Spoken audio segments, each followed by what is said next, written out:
Today is the March 6th, Sunday,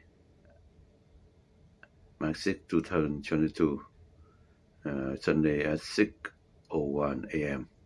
The ship had arrived Florida for Lauderdale after 14 days on the ocean. Go from Lauderdale to Princess Cave, Ocho-Rios, Cozumel, and today for Everglades in Fort Lauderdale, Florida. So after this one, we continue another 7 days. Go to Sunkist, Rentuck, and one or two more ports. So, and we come back from there again on the 13th. So after that, we will take 2 more cruise, go back to California, go the whole loop.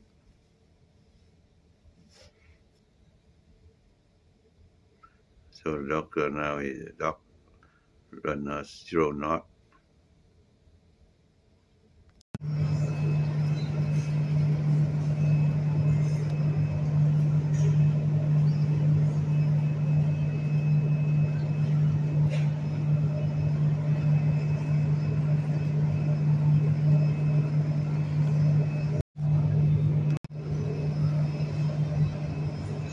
Tập hít thở nếu mà tập đủ cũng 45 phút đó. Còn 8 tiếng này là nó cho hầu ta.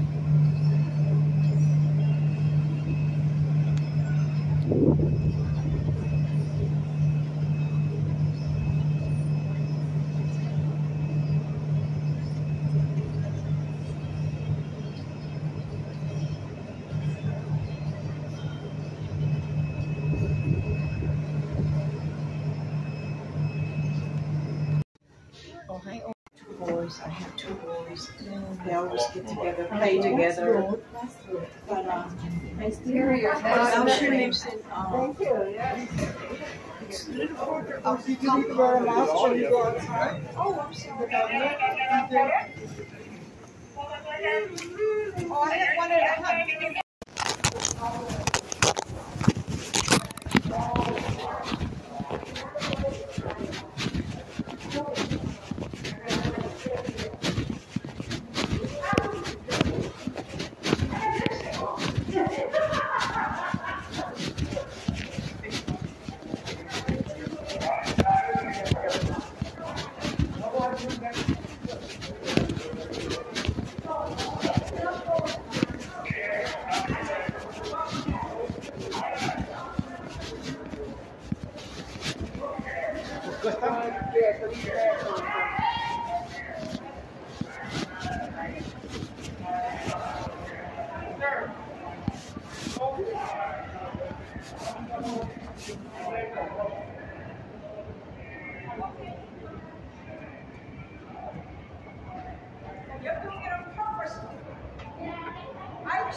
Give me another one. This one is a good one.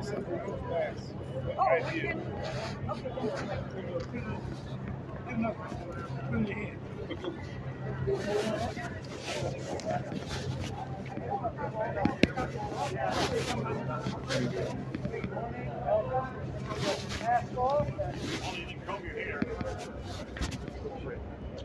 Welcome. Are you getting right back on the ship, or are you okay? I'm going to hold him up now. Strip search. Come on up, my friend. Keep your head.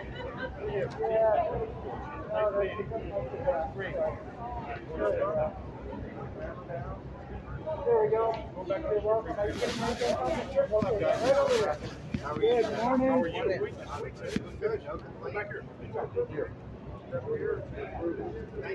going to have you take your glasses off. They're reflecting the light. So they're... Oh, okay. There we go. Are you getting right back on the ship? There you go out. You're going to go out and you're going to go straight through there. Yeah, if you're going out, you're going to go right through there.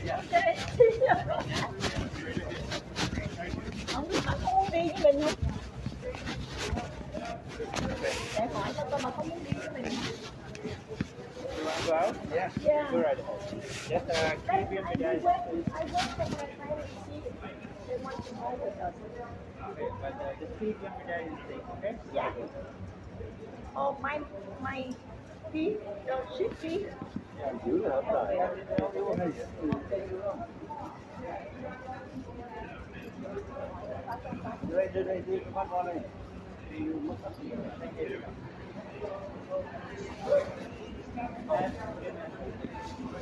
Mother, you want to go with us? I don't know which one of us. I need to use a Wi-Fi. Oh, outside, yeah, outside. We can use it here outside. Wait. Yeah, because I don't know for us. Oh, yeah. We have to put our mask on. I thought Brian Dad say no mask. You have in transit. We're gonna go and do some phone calls.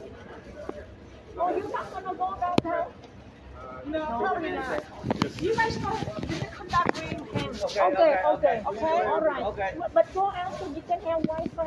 Yeah, that's what we're gonna do.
Pop Royal Walk of Fame.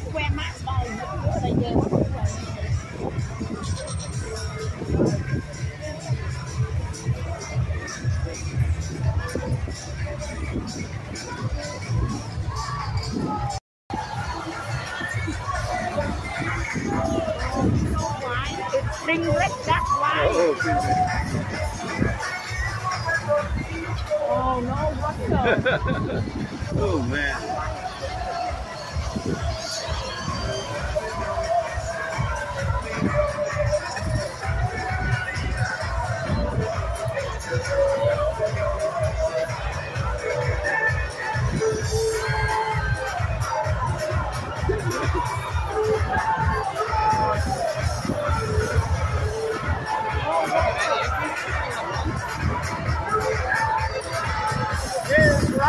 Ôi đây, bao đi. Wow, đây.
Right now, they're taking up this morning in style. This one, you know it. Everybody, clap.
I'm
Sir Thomas Warner's grave can also be found, which is this beautiful area here. So if you are into history, I love to follow graves and see where they are. And so the local resting place now is down by the beachy area known as Frigate Bay.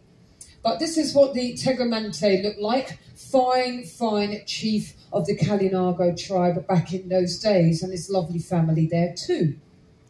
So again, it wasn't successful. They wanted to attack the European settlements. However, because of a Igneri woman who was also recently brought to St. Kitts as a slave wife after a raid on another island, she'd fallen in love with Sir Thomas Warner, and she revealed the plan to the Europeans. So what happened is they got a counterattack first, and so they also came to this area, which is this point here, known as Bloody Point, and they killed over 2,000 Kalinago men, including those visiting from Waitikabuli, now Dominica. So their bodies were then dumped in a river on the site, which housed the Kalinago place of worship. So what a terrible place to do all of this. And those who survived were then deported over to Dominica, and the blood was said to have flowed down the river like water for weeks, giving it the name, the Bloody River. And there's also petroglyphs in this area now, and usually the story is told in forms of art. So this is quite a tragic story to be told. And again, you can see the colour, like the kind of orangey red, most probably symbolising the red of the blood. But now this is what it looks like these days. So not much of a river flows down there at all, just a little trickle. And also found in this area are petroglyphs as well. So you can find these historical remains all around St. Kitts. Now, before the arrival of Europeans, it was called Mount Liamiga, which means fertile land, as it is one of the most fertile islands in all of the Caribbean there. And St. Kitts, along with its good-looking sister, Nevis, they formed a two-island nation there. And then St. Christopher also came along on his second voyage, 1493, and supposedly it wasn't named St. Kitts to begin with. It was actually named St. Iago, which is St. James. And misinterpretations of maps by subsequent explorers resulted in it being named in San Cristobal, which is St. Christopher, which was the original name of Saba, which is a little island you can see about 20 miles off the northwest region. I've got a picture of it coming up here. Now, what first happened when the Europeans came along, believe it or not, the English and the French shared the island for 86 years. How did they do that? Yes, miracles do actually happen. So the French gained Capesterre, which is up to the north, and then also Basse-Terre, which is the capital, which is more down to the south area. And then the English gained the centre. So that must have been quite crazy. And then basically, after 86 years of peaceful sharing the island with these two islands, a black one, a brown one, and then a tan one there, symbolising all the different people from the local indigenous tribes, also to the Carib Indians and those that still live there and remain there today. So there's been quite a lot of history on St. Kitts, and literally it became very rich in sugarcane, and that's the reason why by 1775 there was about 200 estates producing sugar and also that other very tasty thing, rum. So St. Kitts was the wealthiest of the British possessions, and sugarcane was introduced in 1643, and it became as valuable as oil is today. But literally what is left of the sugar plantations now are just reminiscence of history, and competition drove the prices down. So by the time of the 20th century, the local industry was then on its last legs, and then sugar was then discontinued in 2005. But around the island, you can still see remains of the old sugar mills and the storage houses. So some of the top attractions what St. Kitts has to offer for you is this beauty. It's known as Brimstone Hill Fortress. And again, because the early wealth was well worth defending, and every island had its own network of coastal defences, but the scale of Brimstone Hill Fortress signified the dedicated by the Queen in 1985. And it's rightly named the Gibraltar of the West Indies. And it is really a tribute to the military designs. And in a whole, it covers 38 acres. So if we could fly, this is what Brimstone Hill Fortress looks like from an aerial view. And it's just a little bit off from the coastal area to stop it being dormant for attacks coming from the seas. So this is why it's definitely a UNESCO World Heritage Site now. Now, Brimstone Hill Fortress here, it is a well-preserved fortress indeed, and it was designed by British military engineers, and it was built and maintained by the African slaves. And it is one of the best preserved historical fortifications in the Americas. And a complex of fortifications was constructed on Brimstone Hill as a very steep sloping hill, and it rises around about 700 feet high up to the sky. Now, if you head there for the day, it would take around about 30 minutes drive to get to Brimstone Hill Fortress. And getting up to the top of the fortress, as you can see, it's quite a long, steady incline up high there. So it's around about 10 miles away from where we're going to dock, which is Basse-Terre. If you do that in kilometres, that is 16 kilometres northwest from Basse-Terre. And the buses will park below, and then you have to climb up the steps in order to reach the main fortifications. So this is Sabre off in the distance here, which is actually a Dutch island. So this is one of the views you'll get to see at the top of Brimstone Hill Fortress. Now inside there's some great memorabilia which really pulls on your heartstrings. And you can see that. So they show you the military and people there. And then also they'll show you in forms of artwork how they used to bring the slaves over from the other areas, usually from Africa here. So you can see how they shackled them in the boats that came on over, and heat exhaustion as they were stayed in those terrible boats there. So of course that does make me want to cry a little bit. So here's a lovely picture of a butterfly instead. So again, some of the memorabilia at Brimstone Hill Fortress will really pull on your heartstrings. So here we go, let's look at Mount Liamiga here. It is in the northwest region. It is a stunning dormant volcano now, so don't worry, there's no puffs or belching coming from the top of it now. And it dominates the main part of St. Kitts landscape. And it rises around about 3,792 feet. If you do that in meters, that is 1,000. An avid hiker in order to climb up Mount Liamiga. So St. Kitts at a glance here for you. Some more historical people like Horatio Nelson also married here. You might get to see the church where he married Fanny Nisbet, and it's also the birthplace of Alexander Hamilton. So again, the capital here of Nevis is Charlestown, and there's a ferry dock, so the main ferries come right by the capital area. So you've got a lot of things going on right there in Charlestown. And again, some nice historical places.